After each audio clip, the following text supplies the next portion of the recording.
The crystalline caverns of Drakkar Prime echoed with the sound of crumbling stone. Elsa, the last of the draconian warriors, pressed her scaled palm against the ancient wall, her bioluminescent markings flickering with pain. The neural poison from the Void Collective's weapons was spreading through her nervous system, each second bringing her closer to complete paralysis. "Go deeper," she gasped, her voice breaking. "Please, I can't take it."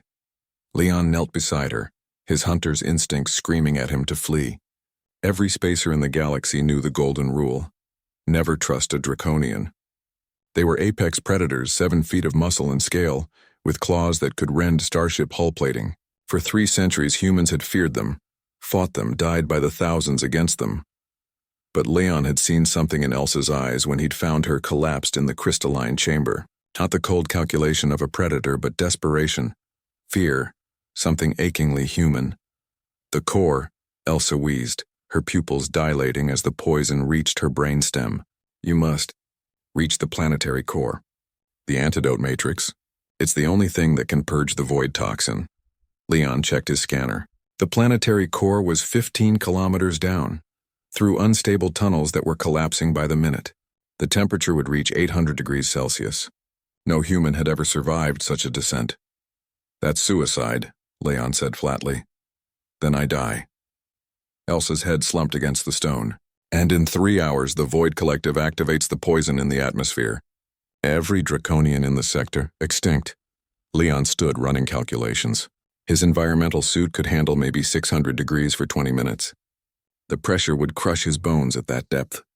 The toxic gases would eat through his rebreather filters in minutes. Impossible. But Leon had built his reputation on doing the impossible. He hadn't become humanity's greatest hunter by following the safe path. "Stay here," he commanded, already adjusting his suit's settings. "And try not to die on me." Elsa managed a weak laugh.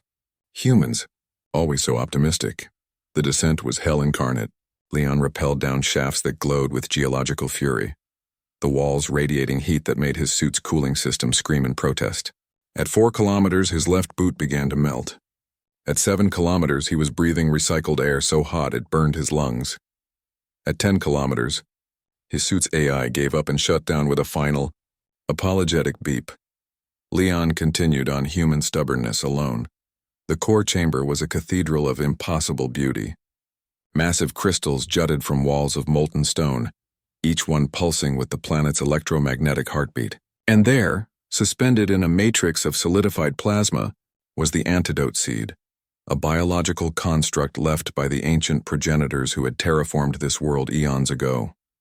Leon's hands were blistering inside his gloves as he extracted the seed. His vision was blurring from heat exhaustion. The climb back up would kill him, he knew. His suit was compromised, his oxygen nearly depleted, but he had made a promise. The ascent took 3 hours. Leon climbed using techniques that would have made his instructors weep, pure determination replacing proper form. He jammed his climbing spikes into solid stone when the walls became too hot to touch. He used explosive charges to blast new handholds when the original path collapsed. At one point, he simply leaped across a 30-meter chasm because his failing vision couldn't judge the distance properly. When he finally pulled himself back into the crystalline chamber, Elsa was barely conscious. Her scales had lost their luster, her breathing shallow and irregular. Leon crushed the antidote seed and pressed it against the injection port on her neck. For a moment, nothing happened. Then Elsa convulsed, her back arching as the antidote raced through her system. The bioluminescent markings on her body flared brilliant gold, then slowly returned to their normal azure glow. Her eyes snapped open, pupils contracting to sharp slits. "You," she whispered, staring at Leon in disbelief. "You actually went to the core." "Yeah," Leon collapsed beside her, his suit smoking. "Turns out humans are pretty good at doing stupid things." Elsa sat up slowly, her natural healing already knitting damaged tissue. She looked at the human hunter, this small, fragile creature who had just survived conditions that would kill most draconians. His suit was destroyed, his body covered in burns, and he was grinning like an idiot. "Why?" she asked. "We've been enemies for centuries." Leon managed a shrug. "Maybe it's time we stopped being enemies." He pulled out a comm beacon. "Besides, you said the Void Collective is targeting your people. The enemy of my enemy and all that." Elsa took the beacon, understanding dawning. You want an alliance. I want to survive. Leon closed his eyes, exhaustion finally claiming him. And I've learned that sometimes the scariest thing in the galaxy isn't the dragon. It's what happens when you let the dragon die. Within the hour, Draconian medical ships arrived, followed by human fleet vessels.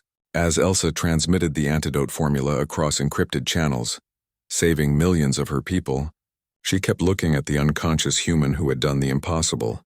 Humans, she realized, were perhaps the most terrifying species in the galaxy, not because they were the strongest or the smartest, but because when they decided something needed to be done, they would walk through hell itself to do it. And maybe, just maybe, that was exactly the kind of ally the Draconians needed.